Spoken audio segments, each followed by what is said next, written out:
Where do I begin? Well, probably at the beginning. I hope you guys are doing well. I just got back from road trip to Las Vegas, and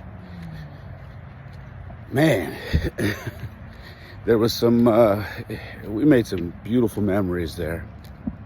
And for those of you paying attention, you guys know that I was on the road to Las Vegas to coach a baseball tournament, and just taking a bunch of high schoolers out there to compete in a tournament that this is the second year we've gone to. And this year was a little different because we rented a van and brought a bunch of kids in the van with us. A few of them flew down, but most of the kids drove down with us. And we went out there, and I wanted to do something different because I remember when I was a kid taking a road trip to Vegas, and we had a charter bus for my football team. But I just remember all the memories we had, cracking jokes, listening to music, and just being kids, man, being teenagers. And it was fun. And the memories that we have from that still to this day are still there. And last year I ran into one of my buddies that was on that bus with us to Vegas.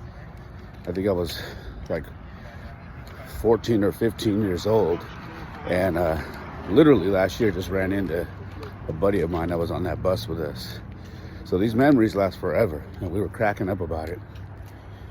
So I figured, why not take a bus this time, or a van, and let these kids create some memories. So we did that, and it was awesome.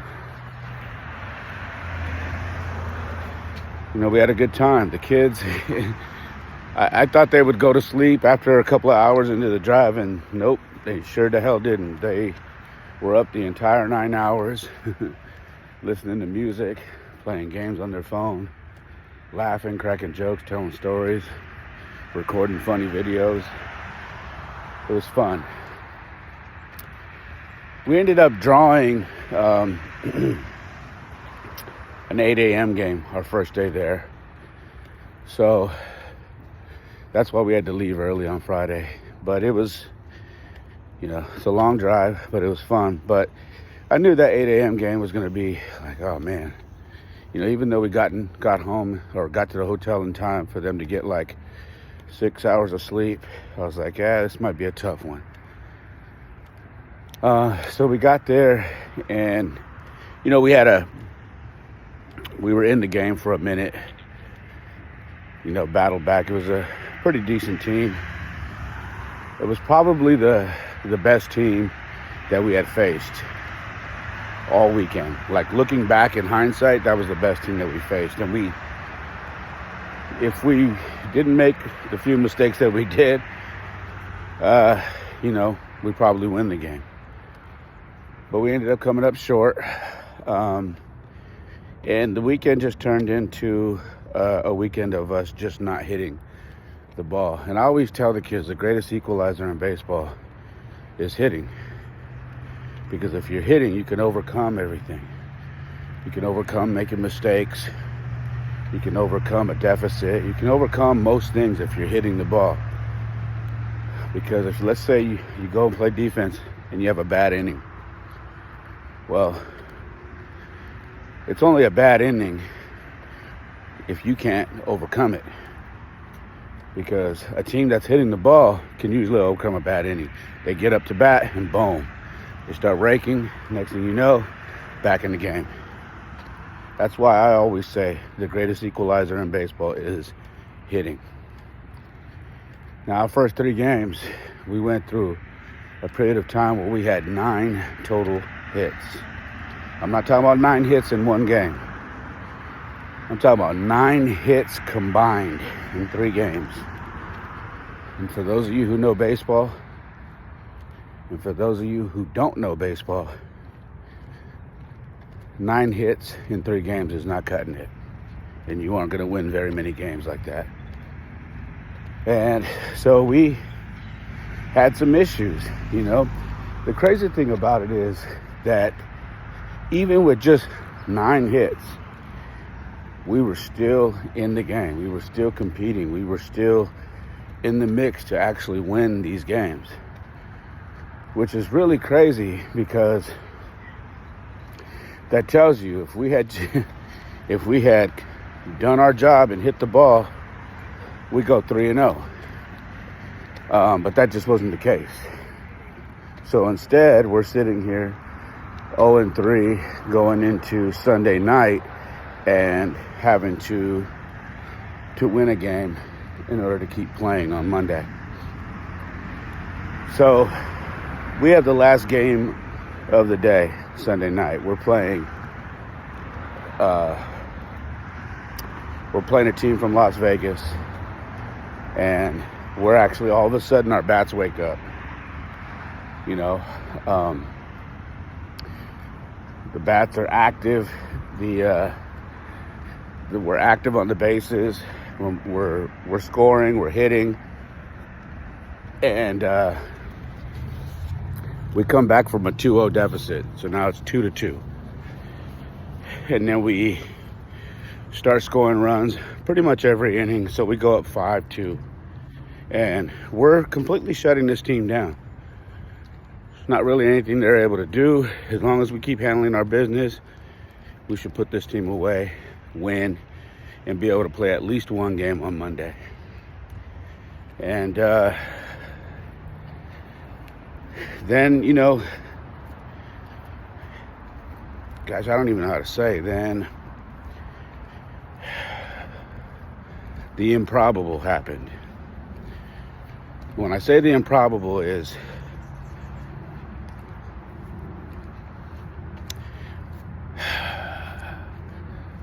something that you don't think is going to happen, happens. The wheels fall off. Not just for the entire team, you know, because everybody had made a mistake in this game, and we were still winning 5-2. But remember, I told you, going back to what the equalizer was. The equalizer is what? Hitting. So even though we were still making mistakes, we were hitting. So we were overcoming.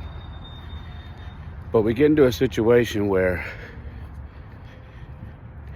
we're trying to close the game out in the last half of the inning, and the umpires are like, hey, we're running up on time now, which means the time limit is going to hit. So the last at bat is the Las Vegas team.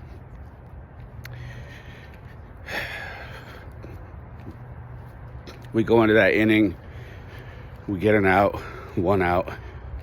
They get a hit. The guy gets a second. He steals third. Pass ball. Scores. It's 5-3. You know, and, you know, I tell our pitcher, don't worry about that run. Doesn't mean anything. You know, doesn't matter. Get back to business. Throw strikes. Defense do its job. And we're out of the inning. That run doesn't mean anything.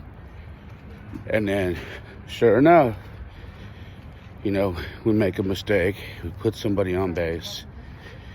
I think we may have even hit a batter. But we get in a situation where I have to make a pitching move because one of our kids' arms is sore. So we make a pitching move, and I put the pitcher at shortstop, and thinking, okay, we'll skate through this inning.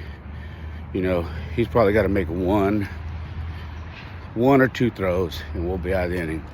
When you're pitching, you know, you're throwing a lot, so your arm being sore is a problem because you're pitching every ball, right? But when you're in the field, you're waiting for the ball to come to you so you can make a play. So you're not throwing every play.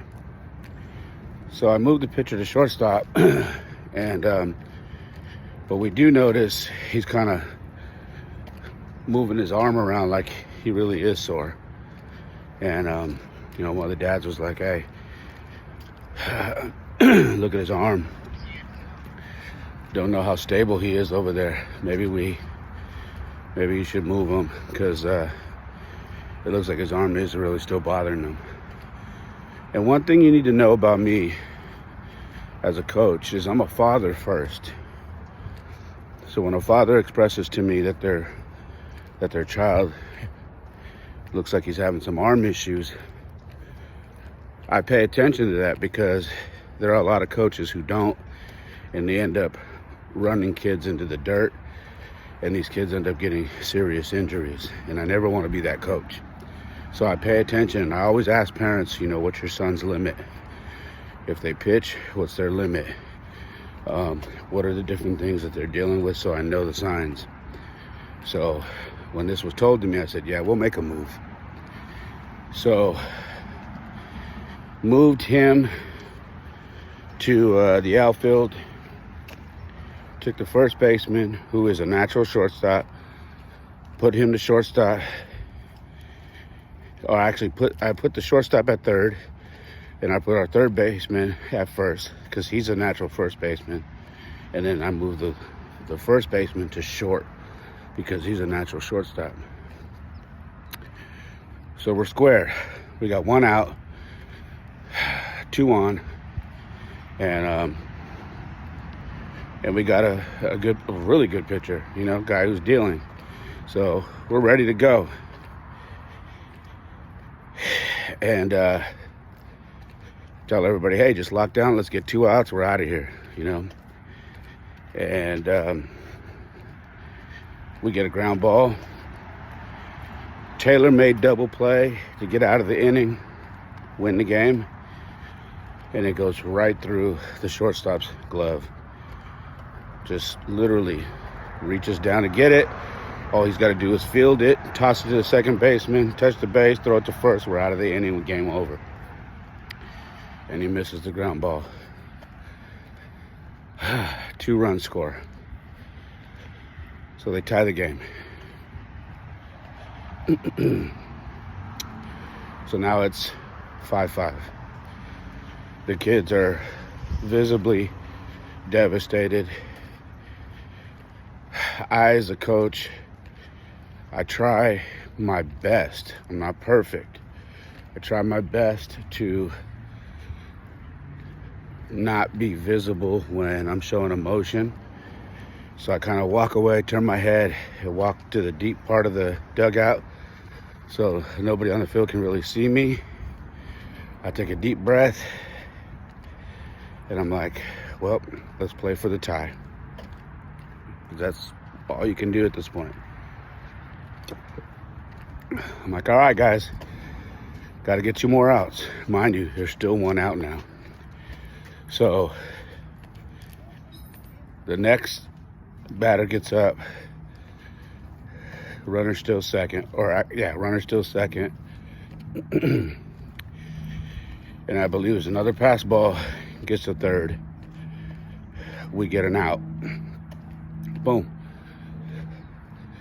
Now there's 2 outs. All we got to do is get 1 more out. And almost a carbon copy play to the last one. Ground ball to shortstop. All I got to do is throw it to first base. We're out of the inning. Game over. Tie game. At least we don't lose. And this one is bobbled, dropped. They score. Game over. They win the game. And I immediately, because I've been here before as a player, I immediately say, God, give me the words. Give me the words, because this one is going to hurt. Give me the words to say to this team and to say to that kid in particular, because I know how this is going to go. I've been here before. I know he feels like the absolute worst player. I know he feels like he lost the game for his teammates. And I know his teammates are broken because they really wanted this win. And I know it takes everything in them to not point the finger and talk shit and blame. This is going to be a tough one. And I don't know how I'm going to start this conversation off after this game. because this is how this Vegas trip's gonna end. I need you to give me the words. So I walk out. I tell everybody, pick your head up, be classy, shake them up. Make sure you tell these guys good game, be classy about it, and let's get to the dugout, pack it up, and we can sit down right there and we'll have a talk.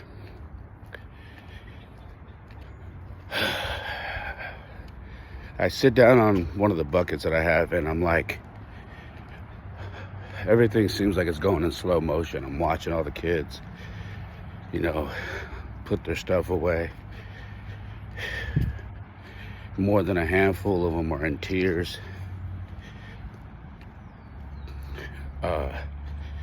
They just look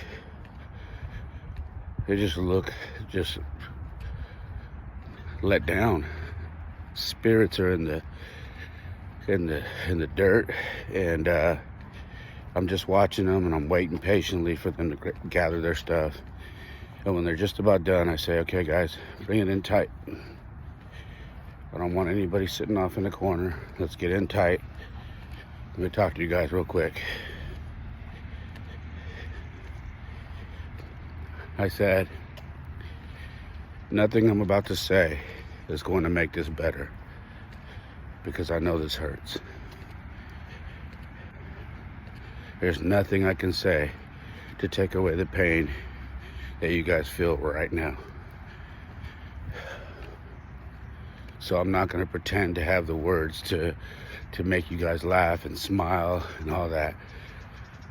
But what I am going to tell you is this. Feel all of it. Feel it. Feel what you're going through and learn from it. Don't let this break you, and don't let this define you. I said, when I was 17, I was playing center field in a summer league. This is before it was called travel ball. But I was playing center field because I could track down a ball. I was fast, and I had a good glove. I said, we're in a championship game, and we're up by 1 run with 2 outs.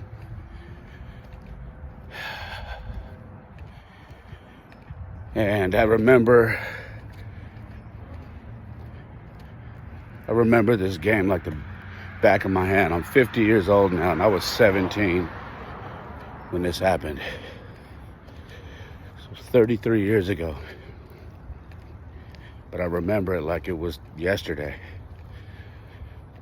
2 outs, runners at first and second. We get 1 more out, game over, we win championship. The batter hits a blooping single over, a blooping fly ball over the shortstop's head.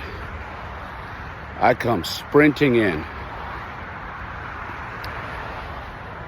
And at the very last minute, I dive forward to make the catch. And the ball goes off the tip of my glove all the way to the wall. By the time I land, hit the grass, boom. I look up to go get the ball. The second runner's already rounding third base to score the winning run. And we lost the game. And I felt like shit. I was crying. My coach had to come get me off that center field grass. I was just broken, man. And when I got up, started walking towards the dugout, some of my teammates came up and hugged me, and I just said, I'm sorry. And my coach looked at me and he said, are you kidding me? I don't even know how you got to that ball. That was an out. That was a base hit. I don't know how you got to that ball. He goes, we're standing there, and the minute that ball gets hit, it gets looped over the shortstop's head We're thinking, game over. It's a base hit. He goes, and then here you come sprinting in from center field. And the other coach goes, oh shit, I think he might get there. And we watch you make one of the most athletic plays possible and just miss it. He says, you gave us a shot, man. You almost stole a base hit, a game-winning hit from that kid when it was a hit legit. Like, you shouldn't even have got there. He's like, I'm proud of you, and I love the effort, and that's what we're looking for, and you have nothing to hang your head about. But I remember, even though I heard that, it didn't make me feel any better because we lost the game. And in my eyes, I should have made the play. And I shared that with these kids, and I said, a play like that will break a kid. Don't let it break you. And I looked at the shortstop, and I said, you're a better player than that. In fact, you played for me last high school season and won one of the most amazing awards that a player could win. You had an amazing season. This weekend, you had a bad weekend. You hear what I said? You had a bad weekend, but you just came off an amazing season.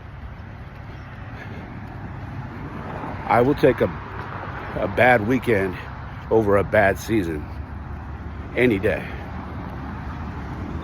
And I said, this is not who you guys are. This is not who you are as a player. Do not let this break you. I said, I tell you guys this all the time. They are only losses if you don't learn anything. But if you take this loss and you learn something, then it's a lesson, not a loss. And there's a big difference in that. I said, I don't want you guys to be upset at each other because we all made mistakes, coaches included. We're not perfect, okay? Sometimes coaches make decisions that maybe the players don't understand, and we look like geniuses when they work. And when they don't work, we look like idiots. I can live with that as a coach. I'm supposed to take chances, right? I said, but let me ask you guys something. As bad as those last two plays were in that inning, and I know you guys feel like that lost the game for us. I said, let me ask you something. Raise your hand if you made a mistake today. And half the team raised their hand. And I said, so every single one of us had a hand in this loss. Yes, those last two plays were bad, but that is not the only reason why we lost this game. So when you get in your feelings about what just happened, remember, we all had a hand in this loss.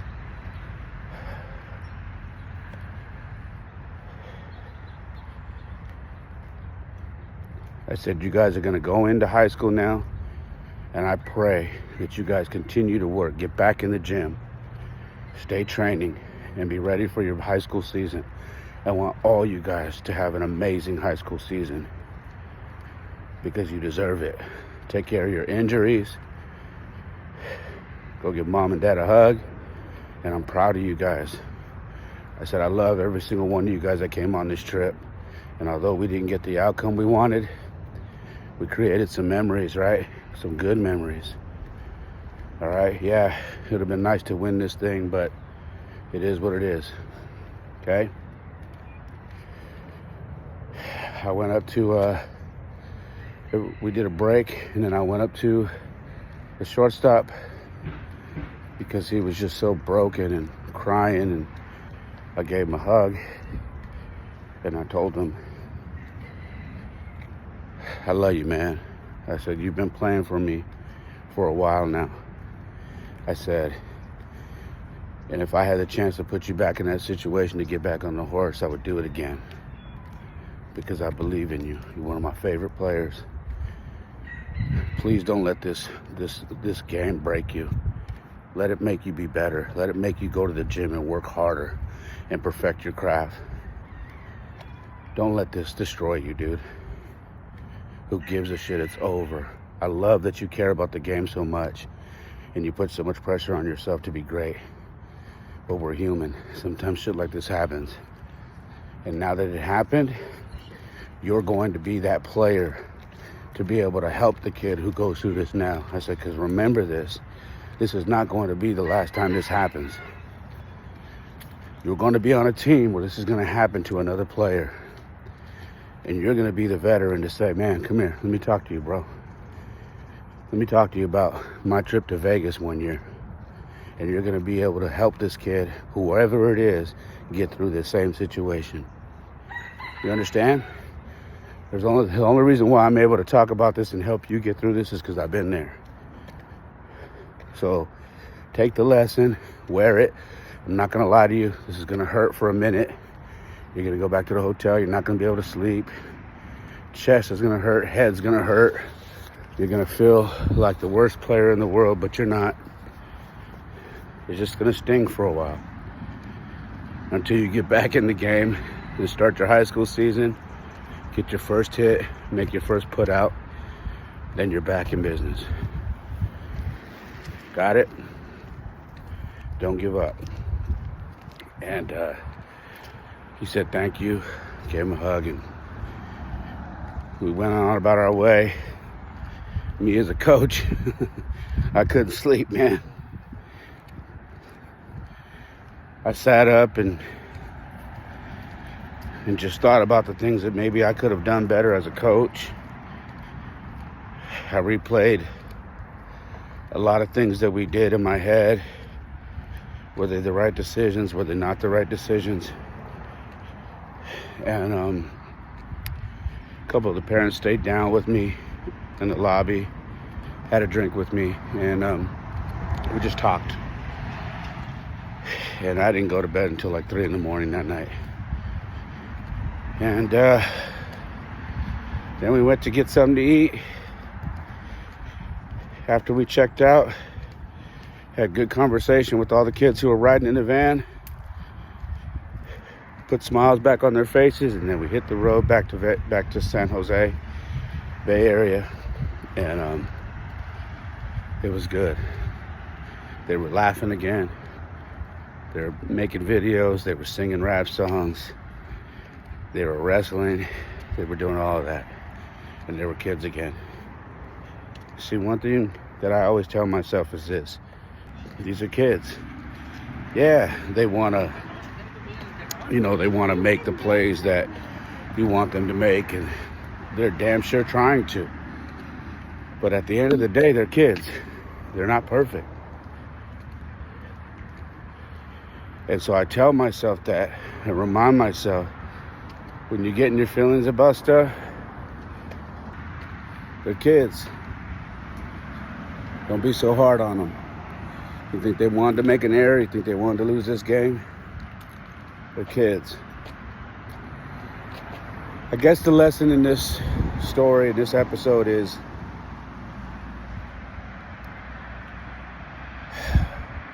sometimes you got to ask God to give you the words in situations like that, because